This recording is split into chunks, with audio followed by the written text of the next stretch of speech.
16 Ekim 1092. Bağdat'a giden yol üzerinde bir kervan durmuş. Çadırlar kurulu.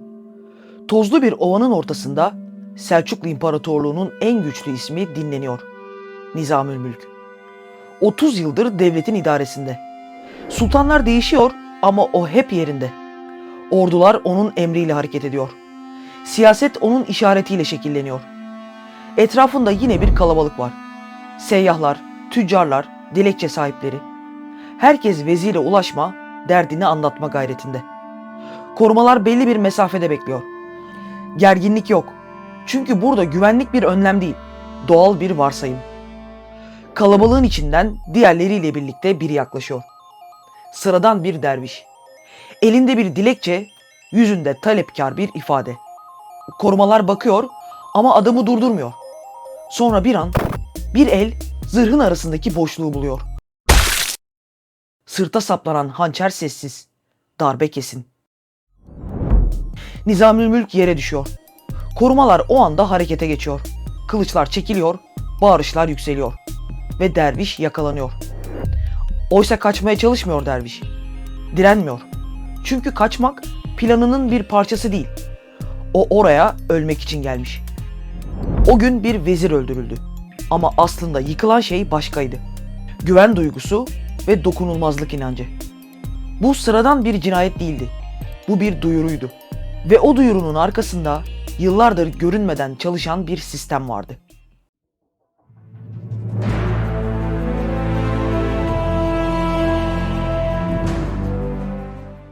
...1092'de bir vezir öldürüldü. Ama o hançer bir sabah ansızın ortaya çıkmadı. Arkasında 100 yıllık bir kırılma vardı. İslam dünyası, peygamberin vefatından beri sadece tek bir soruyla mücadele ediyordu. Liderlik kime ait? Dini bir soru değildi bu. Bu bir iktidar mücadelesiydi. Şiiler, liderliğin peygamberin ailesine ait olduğuna inanıyordu. Ama zamanla Şiiler de kendi içinde parçalara bölündü. Ve 11. yüzyılın sonuna gelindiğinde Şiiliğin İsmailiye kolu kendini hem siyasi hem de askeri olarak yapayalnız buldu. Çünkü onları koruyan tek bir yapı vardı ve o yapı günden güne zayıflıyordu.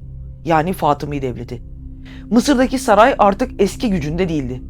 İç çekişmeler artmıştı. Merkez zayıfladıkça çevresi de savunmasız kalmıştı.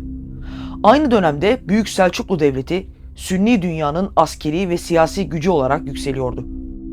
İran coğrafyasında İsmailiye cemaatleri vardı.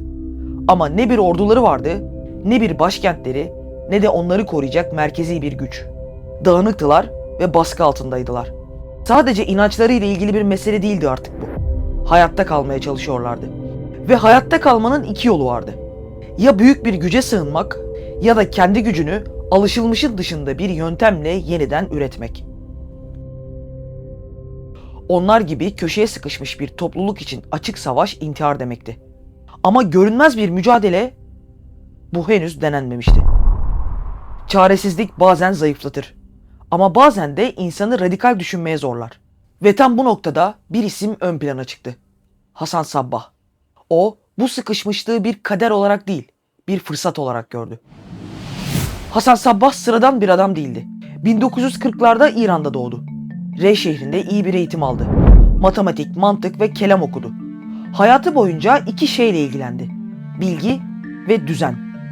Bir dönem Kahire'ye de gitti. Fatimi Sarayı'nda bulunduğu anlatılır. Ama orada bir şeyi çok net anladı. İnanç tek başına yetmez. Onu koruyacak bir yapı gerekir. Hasan Sabbah'ın farkı da işte burada ortaya çıktı. O bir savaşçı değildi. Kılıç kullanarak inancını yayamayacağını, kazanamayacağını biliyordu. Ama zihinsel bir avantajı vardı. Sahip olduğu insanüstü sabrı. Mensubu olduğu İsmailiye tarikatının İran'daki durumu iyi değildi. Merkezi bir otorite yoktu. Selçuklu baskısı her geçen gün artıyordu. Cemaat dağınıktı. Açıkça mücadele edemezlerdi. Çoğu insan bu tabloyu umutsuzluk olarak okur. Hasan Sabbah ise bunu bir problem olarak gördü.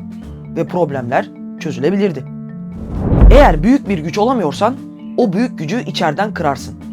Eğer orduya sahip olamıyorsan, orduya ihtiyaç duymayacak bir yöntem kurarsın.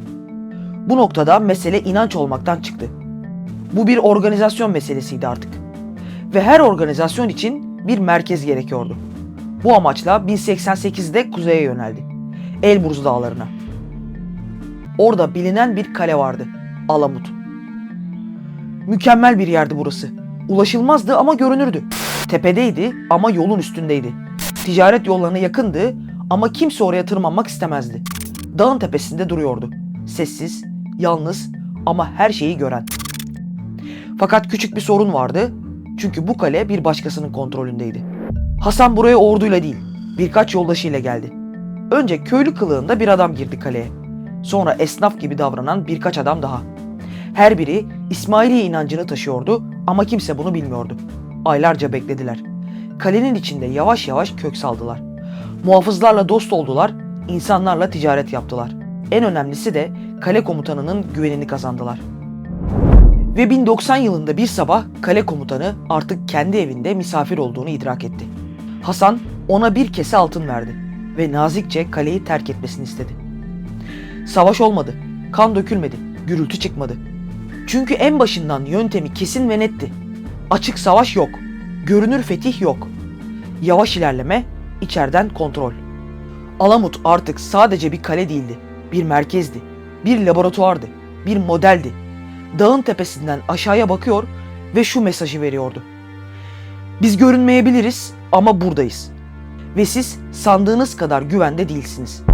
Siz bize dokunamazsınız ama biz size istediğimiz zaman dokunuruz. Hasan Sabbah sahip olduklarıyla artık Selçuklu gücünün merkezine sinsizce sızabilirdi. İmparatorluklar büyük güçlerdir. Ama o büyük güç küçük bir varsayıma dayanır. Güvende olduklarına emin olurlar. Eğer bir sultan sabah uyandığında kendini güvende hissetmiyorsa, ordusu ne kadar büyük olursa olsun tüm gücü sarsılır. Hasan Sabbah bunu biliyordu. Ve bu yüzden de ordulara ihtiyacı yoktu. Sadece birkaç adama ihtiyacı vardı. Ama özel birkaç adama. İşte burada tarihin en tartışmalı figürleri sahneye çıktı. Fedailer. Batı dünyası onları tek bir kelimeyle tanıdı. Assassin. Bu kelimenin kökeni hala tartışmalıdır. Kimi haşhaştan geldiğini söyler, kimi ise Arapçada ayak takımı anlamına gelen haşhaşiyun ifadesinden. Ve ardından şu hikaye anlatılır. Gençler seçilir, uyuşturulur, bir bahçeye götürülürler. Akarsular, meyveler, huriler, onlara cennette oldukları söylenir.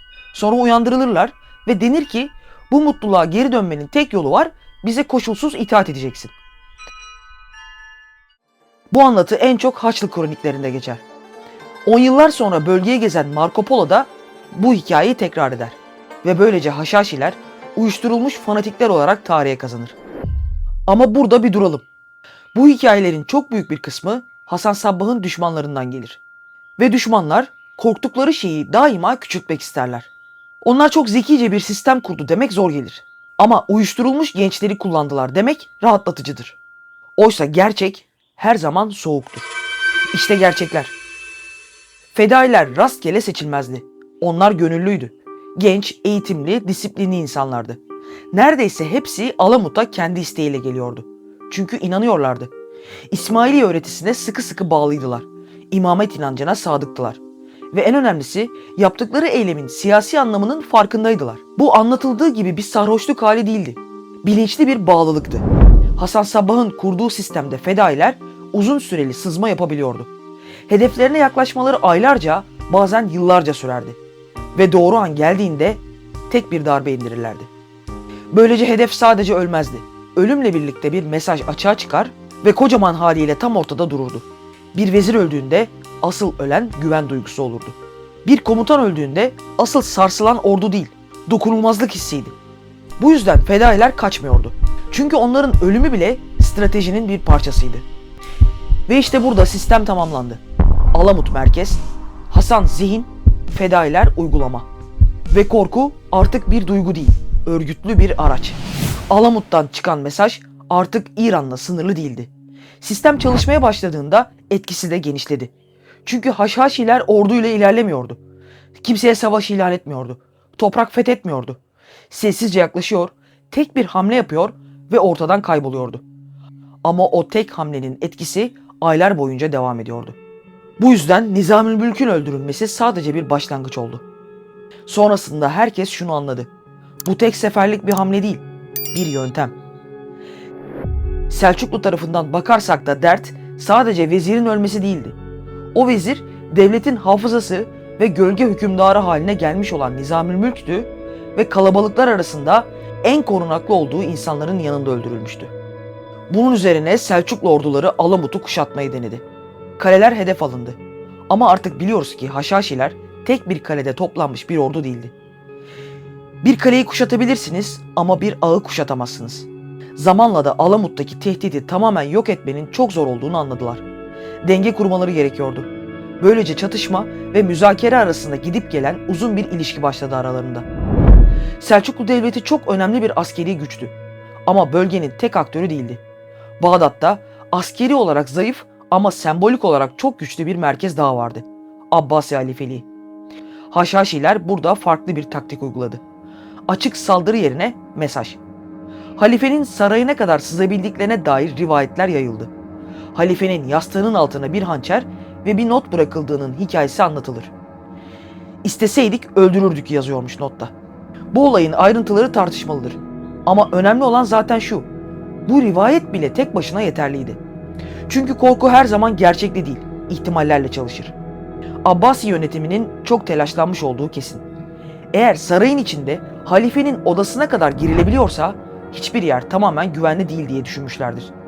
Bu noktadan sonra ilişki çatışmadan çok pazarlık üzerine kuruldu.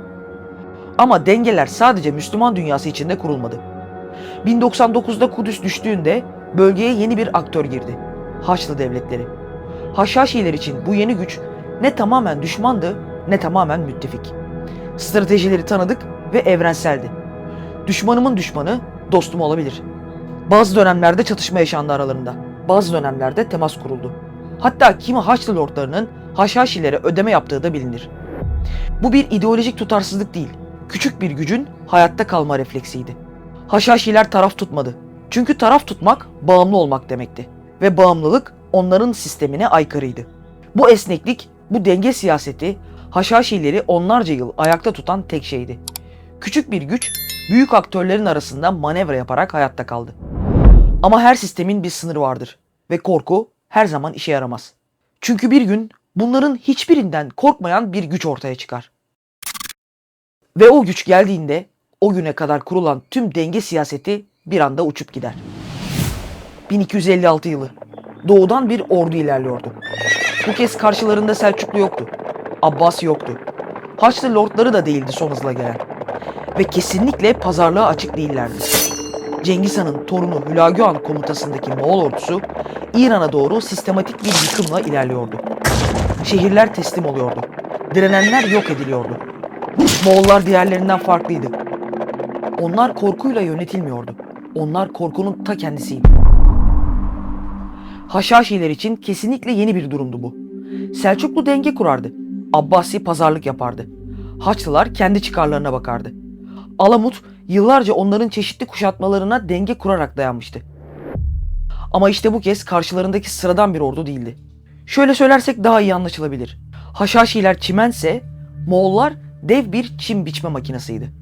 Asla direnemediler. 1256'da Alamut düştü. Kütüphaneler yakıldı. Neredeyse herkes öldürüldü. Ağın tüm düğüm noktaları tek tek koparıldı. Ve ilk kez korku hiçbir işe yaramadı. Çünkü Moğolların tek derdi egemenlik kurmaktı. Haşhaşiler yenildi. Ama yöntemleri yetersiz olduğu için değil, bağlam değiştiği için. Çünkü korku rasyonel güçlere karşı işler. Yok etmeye programlanmış bir güce karşı değil. 1256'dan sonra Alamut artık yoktu. Haşhaşilerin merkezi çökmüştü. Bazı gruplar hala Suriye'de, İran'ın dağlarında varlığını sürdürmeye çalıştı. Korkunun sistematik organizasyonu bitmişti. Ama bir şey kaldı geriye. Efsane.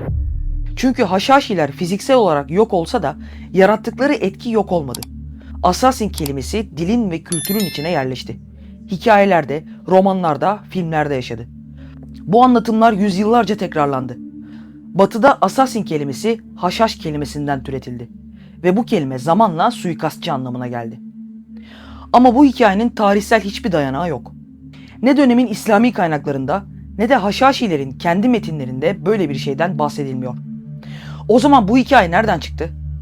Batı'nın hayal gücünden. Çünkü Avrupa Doğu'yu her zaman egzotik, gizemli ve tehlikeli olarak gördü. Haşhaşiler de bu anlatıya mükemmel bir şekilde uydu.